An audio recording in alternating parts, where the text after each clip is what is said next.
Hey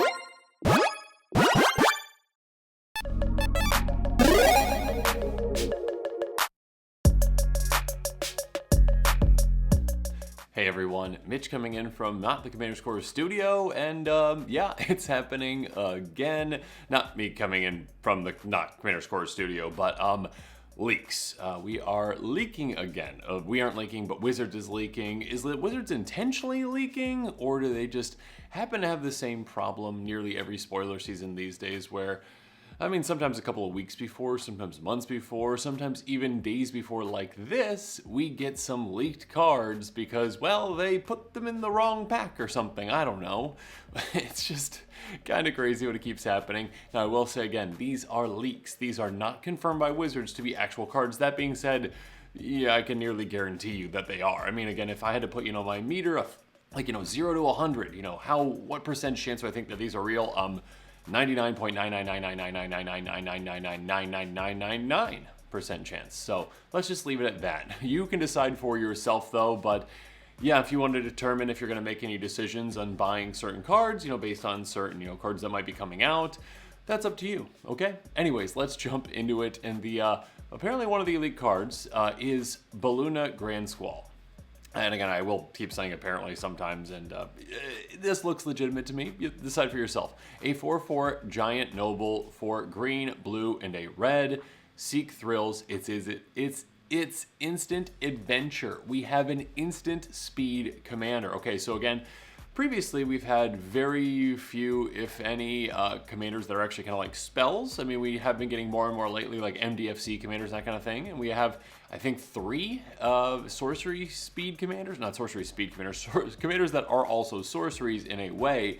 This is our very first one at instant speed, and it's pretty crazy because, yeah, typically you're not going to have an instant speed commander from the command zone. Yeah, there's commanders with flash and whatnot, but now this is just a spell that you could keep recasting again and again and again. Anyways, let's read what it does. For 2 green, blue, red, instant adventure, mill 7 cards, then put all cards that have an adventure from among the mill cards into your hand. Okay, so this is obviously going toward adventure. Obviously adventure time, yay! Anyone wants adventure time? But yeah, being able to go full adventure with a deck, it could give you an absurd amount of value with this. I mean, the potential to technically instant speed for 5 mana, not draw, but basically draw 7 cards in a way. Now, would that percentage chance be very likely that you'd hit that? No, but I mean, yeah, can you hit 3, 4? Yeah, absolutely. And a repeatable draw spell the command zone is pretty crazy. And yes, I do say repeatable because you could just keep recasting this. Let me keep going though really quick. Trample, permanent spells you cast that have an adventure cost 1 less to cast. That's pretty fantastic. So being able to reduce that cost, again, of those permanent spells that have adventure, that's nice. So again, basically, if this is on the battlefield, you have a benefit to it. If this is in your command zone, you have a benefit to it as well. So yeah, being able to just get a ton of value out of this, that is pretty fantastic. So yeah, being able to just keep recasting this as an adventure is just great. It's just great. It's fantastic. Lovely.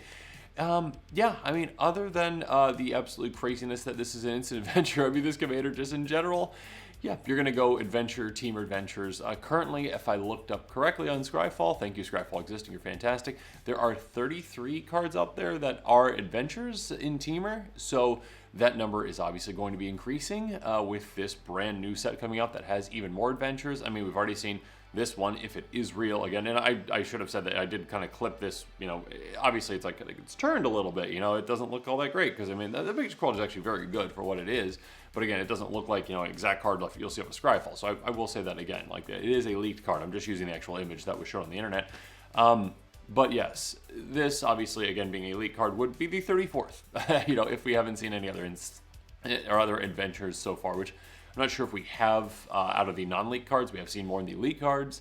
So yeah, you're going to have probably, if I had to guess, again, there was like 33-ish, in the initial Eldraine, or somewhere around there, essentially. We're probably going to see another 30 or so in this Eldraine. So there you go. You've got, tons of cards that this commander can utilize and can get off the top of the library, or mill, then get in the hand, you know what I mean. This seems like a very cool commander. I think a lot of people are going to be very excited about it. There's a lot of adventure fans out there. There's some really exciting things that you can do with adventure. On these episodes, again, these quick takes, I'm going to be taking you through, well, budget buys and pricier picks that work well with this commander. Again, I will reiterate, again, this is a leak. It has not been officially confirmed. That being said, if you, like me, are convinced that this is real, consider picking up some of these cards sooner rather than later. So yeah, let's jump into it. And actually, when it comes to the budget buys, the first one I want to talk about it's a budget card, but it's not one that you would buy for this commander. This is just a reference, essentially. Exodus Auric Overlord, just kind of showing off that, yes, okay, first up we have a commander, right? But it also, on the backside, is a sorcery. This is kind of like the famous, sorcery commander. One of the first ones that I think it was the first one that actually got spoiled that said, hey, yeah, this is a thing now. And we also have Jadzi, and then that one, insect spider guy. I don't know. Anyways, that also have sorceries on the back of them. Essentially, you can utilize as sorceries. But yeah, this is the very first commander, again, that is technically instant speed, right? You can just keep reusing that. And there's obviously a little more flexibility comes to an instant speed commander versus sorcery speed commander. Now, regardless, let's actually jump into the budget buys to consider. Beanstalk Giant is the first one that I want to talk about. Again, you've got a ton of great adventure cards. Again, we already have, again, I said 33, right, you have access to. This one is a star, equal to the number of lands that you control, so that can be absolutely massive. Again, you are in green. On top of that, hey, Sorcery Adventure, Fertile Footsteps, go get a basic land, put it into play tapped. Yeah, basically another way to ramp. Great, cool. Anyways, there are a lot of utility ones like this. There's other ones that have even more powerful effects. I mean, just Ill-Fed Harvester. This is actually one that, okay, I probably misspoke earlier because this one did not come out in Eldraine. This is Commander Legend Baldur's Gate. So regardless, this set might have 25 extra ones. Regardless, this one has an adventure sorcery, tap X target creatures. They don't tap target controllers next on tap steps. Also kind of like a massive effect when it comes into play. When it enters the battlefield, turn any number of target tap non-token creatures face down their 2/2s. Yeah, huge, absolutely huge effect. So yeah, you do have kind of a variety of different adventure effects that kind of fill those gaps of what you actually would need in a deck for spells. Sometimes you kind of have, again, basically not MDFC cards, but kind of in a way, and kind of even better in a way with adventures because you can cast them for that adventure first, then cast them as a creature. So from that. So basically a double use card, which is fantastic. And again, when your commander can get you more and more of those, that's great. And also save you on the permanent casting cost of them as well. That's great as well. Moving on, you also have things that can benefit you from adventures as well, like Lucky Clover, an artifact that costs 2. Whenever you cast an adventure, instant or sorcery spell copy, choose targets for the copy. That can be absolutely massive. That can be huge. Again, just saying oh, let's double up everything. Again, Beanstalk Giant, that would be Fertile Footsteps, cool. So we get 2 basics instead of 1 for 3 mana. That's massive. Or, tap down even more things, I guess. So there you go. Being able to actually, get an extra copy of every single adventure spell for just 2 mana, that is huge. And obviously, if you got a way to copy this as well, have fun doing even more things. Moving on.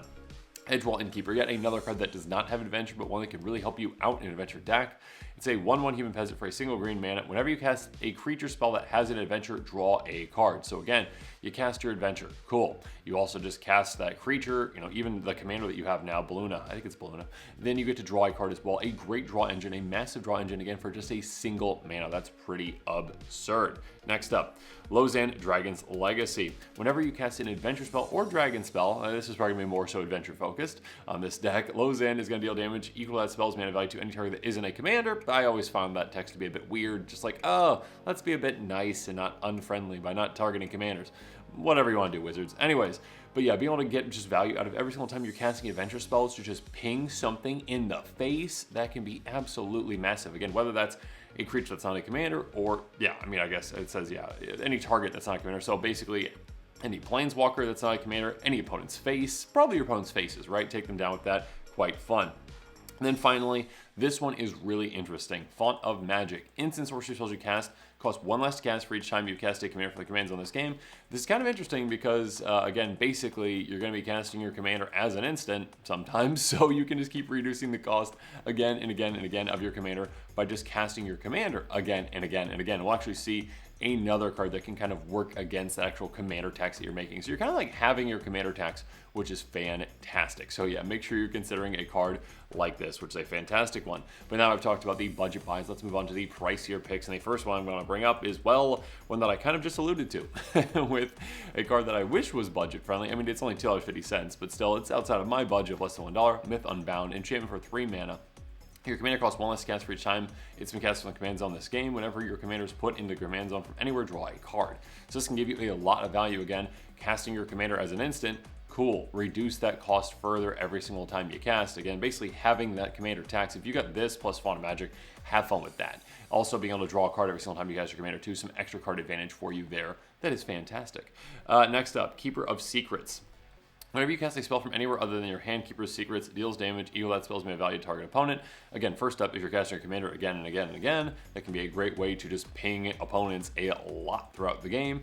Also, of course, with adventures, again, you cast a spell's adventure, cool, and then you cast the creature version of it, essentially, or the creature part of it, essentially, from exile, and then that is going to count for this as well. You're going to be dealing damage with that as well. So again, these kind of prosper benefits, I guess I would call them, essentially, make sure you're considering as well. Next up, we got Brazen Borrower. There are obviously a couple of, I think actually there's only 2 adventures, and I'm probably going to bring both of them up. They're actually outside of my budget, outside of $1. That might change, obviously, with this new commander coming out. Again, leaked commander potentially coming out, I should say. And then also we're going to have even more adventures. So, yeah, currently we only have 2 that are outside of my budget. Brazen Borrower is a great one for 2 mana, 1 in a blue. Return target non-land permanent power controls to its owner's hand. A great bounce effect. On top of that, 3/1 flash flying. Can block only creatures with flying. Nice. Next up, Monster Manual. Artifact for 4 mana. First up, you can mill 5 cards and return a creature card mill its way to your hand with the adventure. And the second one, or the second part, is actually when it's actually in play as an artifact. Pay 1 green, tap, and you put a creature card from your hand onto the battlefield. So yeah, being able to cheat things into play, that can be quite nice as well. But yeah, overall, a very exciting commander. One that, again, I should say potential commander. It is a leak. It is not confirmed yet. This does seem incredibly legitimate to me. Let me know in the comments below if you think this is legitimate to you. I do think there's probably going to be adventure commanders in this set because, yeah, it's something that they were probably exploring after that initial, okay, we'll test out what adventure is, if it works, if players like it, and then, sure, we'll actually, we already did like MDFC commanders. This is kind of like an MDFC commander in a way, so the next step is let's just make it a commander that has adventure on it. I don't know if I really expected to see an instant speed one, but I kind of hypothesized, I guess, in a couple of episodes at some point that, it could be possible at some point to have an instant speed, commander, or I guess instant spell commander, I should say. But yeah, it's really interesting. It's one that, again, can provide you a lot of value in a variety of ways, and there's definitely some really crazy things that you can do with it. So yeah, let me know in the comments below if you think this is legitimate. Let me know in the comments below if you're excited about this one. Let me know if you're excited about the set, and obviously stay tuned to this channel for more exciting quick takes and spoilers coming up. And of course, as always, thanks again, and have a good one. This show and episodes like this one are possible thanks to viewers like you. If you're looking for an easy way to help support this show, make sure that you like, share, and subscribe. Also, hit that bell notification icon so you don't miss any new episodes. You can also go check out our playmats and other merchandise at thecommandersquarters.com. We also have a ton of brand new t-shirt designs in stock, so make sure you check out those as well. Another easy way to support this show is with our TCG Player affiliate links. So whether you're buying a deck or individual cards, you can use this general link right here or one in the description. And the final way that you can support this show is by supporting us directly by becoming a patron. There are many benefits to being a patron, and I truly couldn't do this without all of their support.